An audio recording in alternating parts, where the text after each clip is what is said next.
For the last couple of days, I've been talking about scams, and this upcoming podcast is going to be a little bit shorter, but I'm going to talk to you about what happens during the holiday seasons with your cash.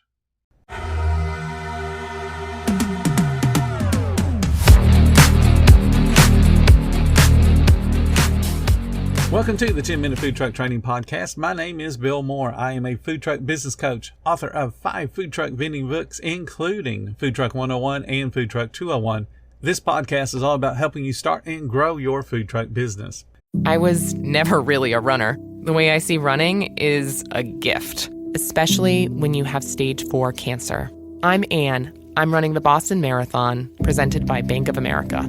I run for Dana-Farber Cancer Institute to give people like me a chance to thrive in life, even with cancer. Join Bank of America in helping Anne's cause. Give if you can at BofA.com/supportAnne. What would you like the power to do? References to charitable organizations is not an endorsement by Bank of America Corporation. Copyright 2025.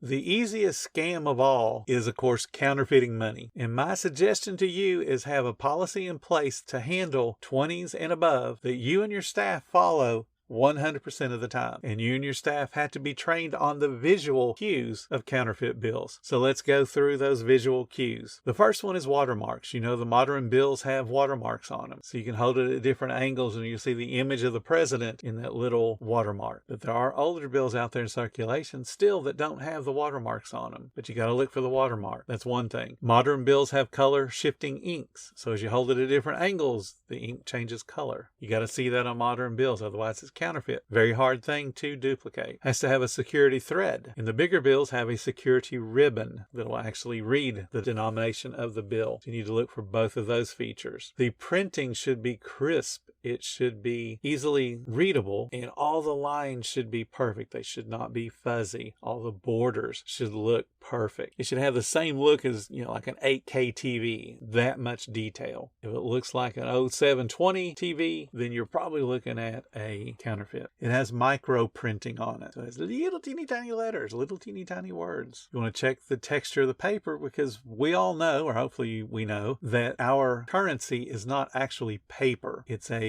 cloth, more or less. It's a linen. That's how it's able to be a little bit more durable than just a plain old sheet of paper.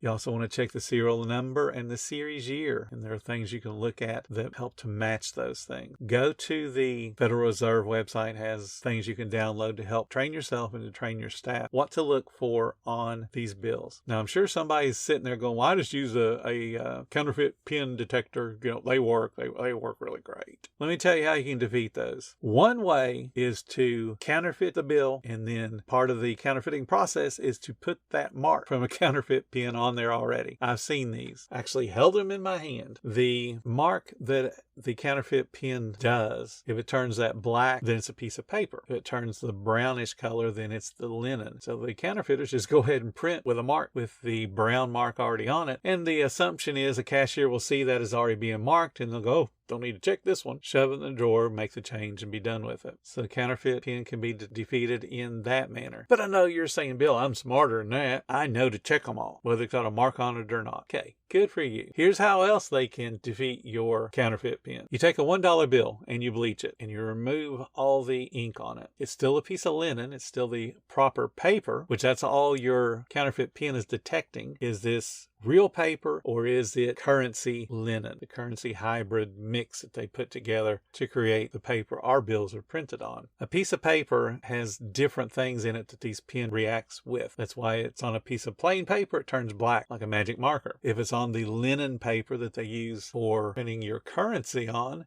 it turns that brownish dull color. So if they have that $1 bill, it's real linen paper. And then they print over top of that when they bleach it, turn that 1 into a 10, into a 20 even. And you look at that, just go, oh, it's a 20, you need to mark it. You mark it and the marker says, yep, this is a real legitimate piece of paper. Shove it in the drawer, give them back $19 and change, and guess what? You're out because it's not a real 20. It's a 1. So those counterfeit detectors are a crutch. They help, but they're not 100% in preventing counterfeiting. So now let's talk about the other face-to-face scammer. This is known as a quick change artist, and I've actually seen a person in action with this. I've seen a good one and I've seen a horrible one. What they do is they purchase something that's small in value, and then they try to confuse the cashier into giving more change. And they often get double the amount that they handed to the person in the first place. So for example, the scammer steps up and orders a soda and they pay for it with a 20. Yeah, hey, I'm still thirsty. Can I have another Coke? And they give you a 20. So you grab all the bills, shove it in their hand because you're frustrated they came up and wasted your time for a can of soda. And you're grumbling to yourself, I waste my time. So the scammer says, hey dude, you shortchanged me. And he shows you all the bills that you just handed him. And sure enough, instead of giving him a 10, you gave an extra 1. And you're thinking, well, I must have put a 1 in the 10 spot. Stupid me. And you're embarrassed because the guy's pointing out you made a mistake. So you trade the 1 and give the scammer a 10. Basically, they gave you a 1, got a 10 back, so they have $9 now in profit. What has happened is the scammer pulled a magician sleight of hand and exchanged the 10 for a 1 that he had palmed in his hand. So when you gave him the change, he just traded those 2 bills and then can show it to you so quickly, there is no way that you think he could be scamming you. It was so smooth. Now think about it. What if he came up with a 50? Man, I need a Coke and all I got's a 50. Can you break it? Yeah, sure, I'll break it. Here's a Coke. Have a nice day. Oh, look, you gave me a 1 instead of a 20. Oh, look, you gave me 2 1s instead of 20s. All you gave me back was 1s. What's your problem? Why are you trying to cheat me? So you're embarrassed. So you give him back 2 20s. He gives you 2 1s. So he's now made $38. He goes on his merry way. This happens every year at Christmas. The hustle and bustle of the season makes people stop paying attention to what's going on. They don't understand that people are out to take advantage of them. They just want to hurry up and get them through the line so we can wait on the next person. I have seen people do this. When I worked for a restaurant in Ocala, Florida, we had a guy come in, came up to the front counter and ordered a Coke, a small Coke at that. So the cashier hands him the cup, gives him the change, and she turns away, and the guy says, hey, you shorted me. And he fans out the bills, and sure enough, there wasn't a 10 when there should have been. This cashier, though, was smart. She said, Bill, he's saying that I shortchanged him. Can you count my drawer down? Now, the scammer panicked at that point, and he steps back and looks, oh, look, I must have dropped it. And he bends over and pretends like he's retrieving the $10 bill. And then the employee goes, that means I gave you back too much change. I need that 1. And the guy had to give her the 1 because he couldn't say, well, no, it's my 1. And after the guy left, I went ahead and counted the drawer just to make sure that it was correct and the drawer was correct, other than being over the dollar. So this guy tried to cheat us, thought he was picking on a little teenage girl, but she had enough presence of mind to know that she didn't make a mistake giving the change back. He was trying to rip us off. Now, what makes this story so funny is a few days later, the guy comes through the drive-thru window. Same deal. Orders a small drink, and this particular cashier happened to be working the drive-thru. So the guy tried to pull the exact same stunt with a girl he's already tried to cheat that caught him in the cheating process and did the exact same thing. Hey, look, you gave me the wrong bills. So she did what she's supposed to do. Hey, Bill, come count my drawer. And the guy's like, oh, I ain't got time for that. Oh, look, there it is. So he ends up giving her the additional 1 and paid us 2 times an extra $1. Scammers aren't real bright. If they were, they would put their intelligence to use and make real money. The other thing that scammers do in face-to-face transactions is try to confuse the cashier. They'll come up and, again, pay with something with a big bill. They'll pay for maybe even a $10 meal with a 50 or even 100. And before the cashier can start the change process, but they'll have some of the change in their hand, they'll go, oh, wait. I need to break that, make it smaller for you. Can you give me the 50 back and I'll give you 2 20s? And then after they make that exchange, oh, wait, I'm so sorry. I needed the 20s for the parking meter. I needed a 20 for something else. Here's the 50 back. Let's do that. So the whole time now, the cashier's getting confused on what's being given to them. And the goal for the scam artist is obviously to come back with more money than they started with. If they're smooth enough and have a good enough personality, the cashier won't recognize what they're doing. And they'll make it nice and smooth. But again, the pressure is there. We got to hurry up and get this transaction done because there's people behind this dude. So eventually the cashier gives them more money than they should have got because the cashier's confused. And in many cases, it never gets discovered until you count the drawer down at the end of the night and realize, hey, you're short $50, $100. But if you have cameras, you can actually watch this in real time. And it's amazing how good some of these people are. So how you combat these kind of scammers. Number 1, when they give you whatever it is, a 10, a 5, a 100, a 50, doesn't matter.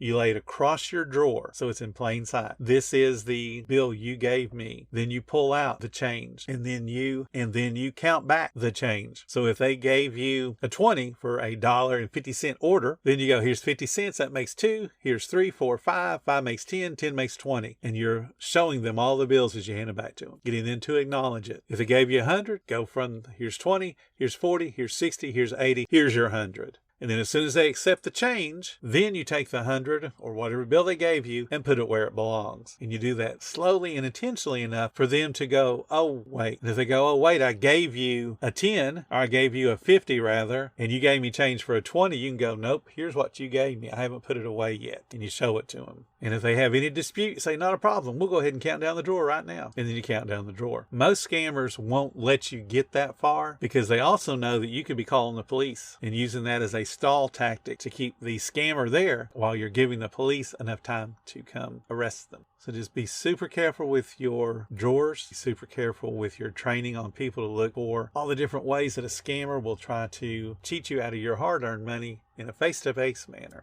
I don't want to see anybody get scammed, whether it be through the details we talked about earlier in the week. Don't want to see anybody get scammed, but I certainly don't want to see you get scammed in person through counterfeiting and quick change artists. And it does happen every year. So just be prepared for it. You guys have a great holiday season.